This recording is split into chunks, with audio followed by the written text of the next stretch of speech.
వేల మందిని ప్రొఫెషనల్స్ గా మార్చిన ఇనోమాటిక్స్ తో మీరు కూడా మీ డ్రీమ్ కెరియర్ ని ఇప్పుడే స్టార్ట్ చేయండి. కొన్ని రోజులు మా మధ్య ఉన్నందుకే మీ చెల్లెళ్ల మీద ఎంతో ప్రేమ పెంచుకున్నాం. అలాంటి బంగారం లాంటి పిల్లల్ని ఎంత దారుణంగా చంపేశారా దుర్మార్గులు. చావు బతుకుల్లో ఉన్న రోగి మా దగ్గరకు వచ్చినప్పుడు చివరి దాకా పోరాడి ఏ రకంగానైనా బతికించడానికి ప్రయత్నిస్తాం. అలాగే మనకి న్యాయం దొరకనప్పుడు ఏ మార్గంలోనైనా సరే చివరి దాకా మనమందరం పోరాడాలి. అన్నా నువ్వు అను వాళ్ళందరంతా చూస్తాం. ఆగండి ఆగండి, ఇంకా మీరు మా చెల్లెళ్ళ మీద చూపిస్తున్న ఆదరాభిమానాలకి కృతజ్ఞుణ్ణి. మీ అందరి అండదండలు ఉంటే చాలు. ఆ దుర్మార్గుల్ని హతమార్చడానికి మీ బంగారు భవిష్యత్తు నాశనం చేసుకోవద్దు. వాళ్ళ సంగతి నేనే చూసుకుంటాను. మీరేం చేసినా మా అందరి సపోర్ట్ మీకు ఉంటుంది సార్.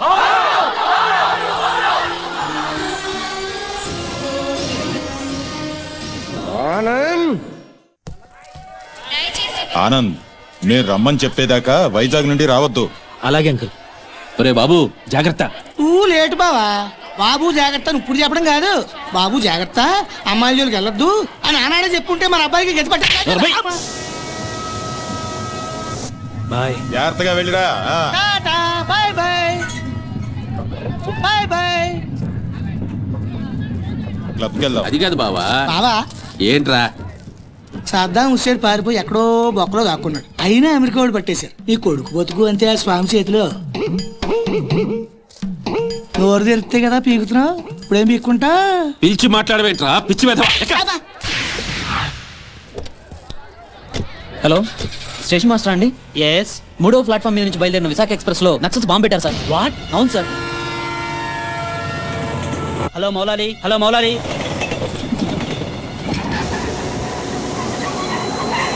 ట్రైన్ లో బాంబు పెట్టారంటే అందరూ పారిపోండి.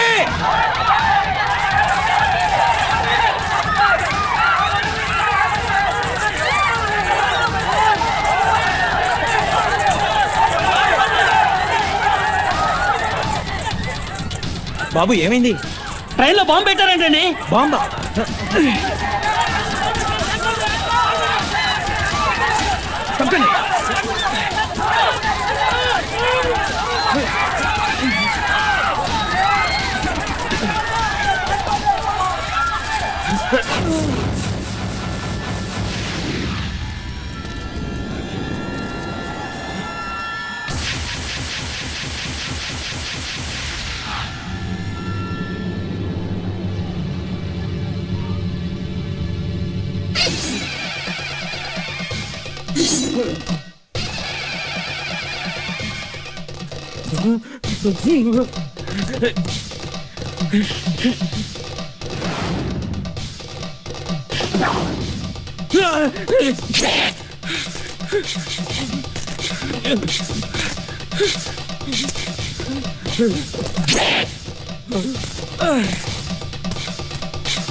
Come on, hurry up.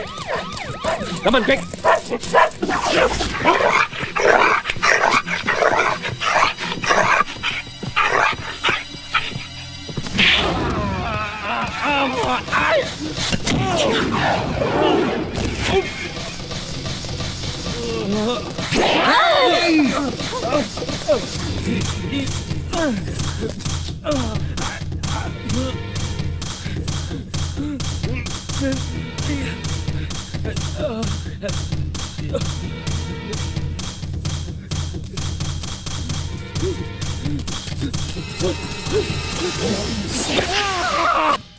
Raghu. Yes sir. చూడు.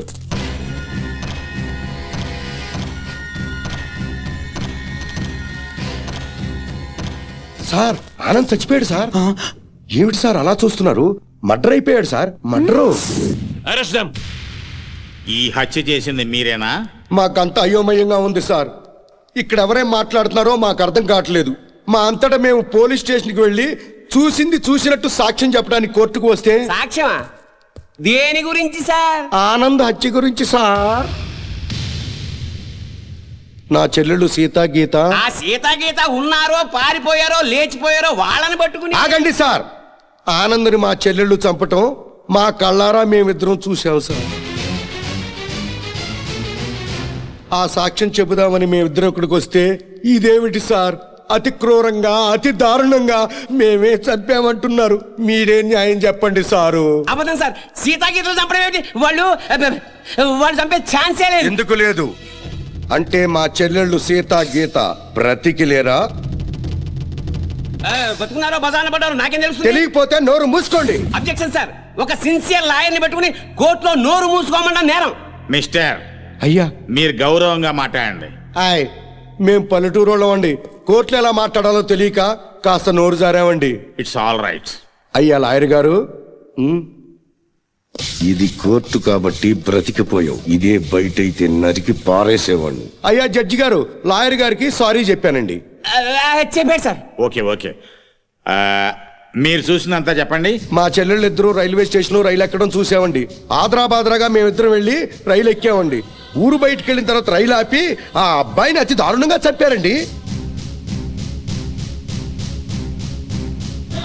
చంపేసి పారిపోతుంటే జరిగిందేదో జరిగిపోయింది, తిరిగి రమ్మని చెప్పావు సార్. మేం రావు, చంపాల్సిన వాళ్ళందరి చంపేసి గాని మీ దగ్గరికి రావని చెప్పి వెళ్ళిపోయారండి.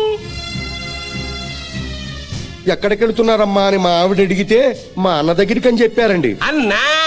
అన్న ఈ మాట విన్నారు కదా, note this point sir. Lawyer గారు, అన్నంటే ఈ అన్న కాదండి. మరి ఏ అన్న సార్? అడవిలో అన్న. ఆ అన్న దగ్గరే ఉంటాం. అక్కడికైతే ఎవరూ రారు. ఆ అన్నే మాకు అండ, ఆ అన్నే మాకు కొండ అని అన్నారండి. ఎవరు బాబు ఆ కొండ? అదేనండి, మీలా పొడుగ్గా నల్లగా పరమ నీచంగా ఉంటాడండి. నల్లగా పొడుగ్గా నీచంగానా? ఎవరా పెద్ద మనిషి? వాడు పెద్ద మనిషి కాదండి, పెద్ద ఎదవ. వీరప్పను, మీసాల వీరప్పను.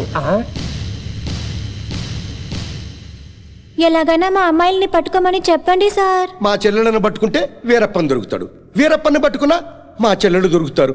ఒక్క దెబ్బకి ముగ్గురు దొరుకుతారయ్యా. 3 రాష్ట్రాల సమస్య కూడా తీరిపోతుందయ్యా. మళ్ళీ ఇలాంటివన్నీ జరగకుండా ఉంటాయండి. వెంటనే అడవికి వెళ్ళి పట్టుకోమనండి సార్.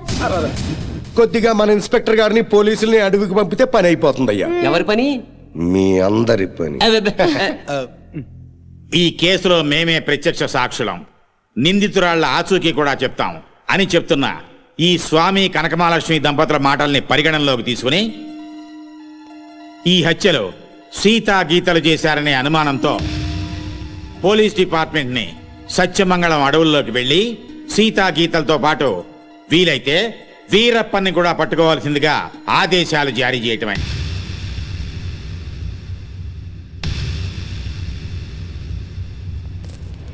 ఇన్స్పెక్టర్ గారు, ఏంటయ్యా? కాస్త మంచి రోజు చూసుకుని చెప్తారా అండి? దేనికి? అదే అన్నయ్య గారు, వీరప్పనున్నాడే అతనుండే అడవిలోకి బయలుదేరడానికి వస్తామండి. వెళ్ళొస్తామండి. నల్లకోటనే దడదడలాడిస్తున్నారు. ఇంకా లేట్ చేస్తే మిమ్మల్ని కూడా మందులో చిప్స్ లాగా నంచుకు తినేస్తాడు. రాంగ్ టైములో కుళ్ళు చోకులే మాకు. ఏ టైములో ఏం చెయ్యాలో మాకు తెలుసు.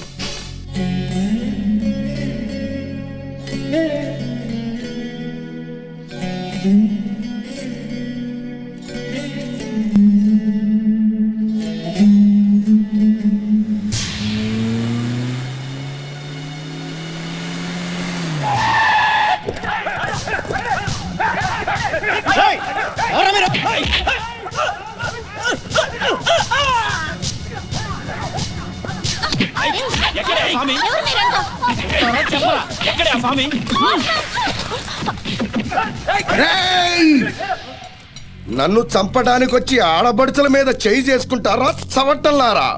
మీలో మీలో మీలో కలేజా ఎవరికున్నా సరే నన్నట్టుకోండిరా.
ఎవడ్రా మిమ్మల్ని పంపింది? పాపినీడు. పాపినీడు బాపినీడు స్పీకింగ్. ఇక నువ్వు స్పీకటానికి ఉండవురా. రెచ్చిపోకు. ఈ రోజు రాత్రి 10 గంటలకు నీ క్లబ్బులోనే నిన్ను హతమారుస్తాను. ఎవడ్రా మాట్లాడేది? స్వామినిరా.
మళ్ళీ చంపొద్దండి. మా ఊరికి వెళ్ళిపోతాం. మా అన్నయ్య దగ్గరికి వెళ్ళిపోతాం.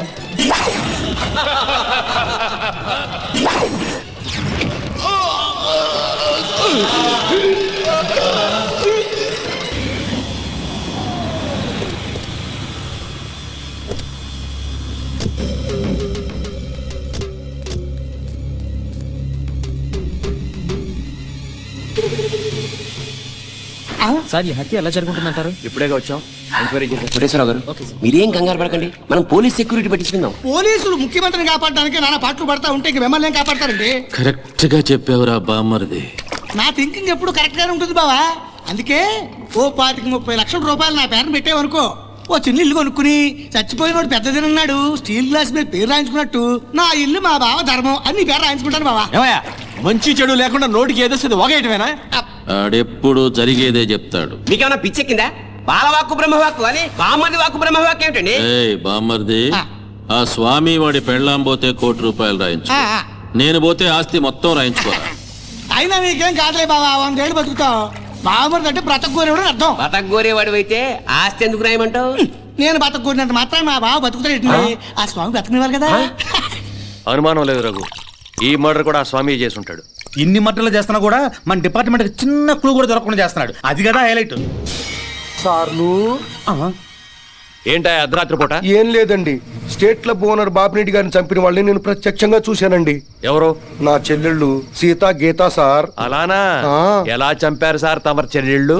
రోట్లో కందిపప్పుని రోకలితో దంచినట్టు దంచి నీళ్ళల్లో ముంచి చంపేశారు సార్. అబ్బా, మీ చెల్లెళ్ళకి సపోర్ట్ గా ఆ వీరప్పన్ కూడా వచ్చాడా సార్? వీరప్పన్ రాబట్టే కదా సార్ మా చెల్లెలను పట్టుకోలేకపోయాను. అవునా? తుపాకీతో భయపెట్టాడా సార్? లేదండి, ఏనుగు దంతంతో పొడుస్తానికి వచ్చాడు సార్. ఏంట్రా నువ్వు పోలీసులతో ఆడుకుంటావురా? జడ్జి గారు, జడ్జి గారు, ఈ సమాజంలో న్యాయం జరగదా? న్యాయం చేతులు ఎంత పొడవైనా సాగుతాయంటారు. మరి అదే నిజమైతే ఈ రోజు స్టేట్ క్లబ్ ఓనర్ హత్య జరిగేది కాదు కదా అంటున్నాడయ్యా స్వామి. సార్ ఏమి సార్ అయ్యా, మీరు ఆ రోజే అడవికెళ్ళి అతని చెల్లెళ్ళని పట్టుకుని ఉంటే ఈ రోజు ఈ మర్డర్ జరిగేదా? జరిగేది కాదు సార్. అంటే స్వామి చెప్పినట్టు మీరు డ్యూటీ చేయకుండా తప్పతాగి పడుకుంటున్నారు అన్నది నిజం అన్నమాట. Sorry sir. I don't want your explanations. మీరు ఈ రోజే సత్యమంగళం అడవులకు బయలుదేరి వెంటనే సీతా గీతల్ని పట్టుకోండి, వీలైతే వీరప్పని కూడా. ఓకే సార్, ఈ రోజే బయలుదేరుతాం సార్. ఓకే. నీ ప్లాన్ నాకు తెలుసు స్వామి.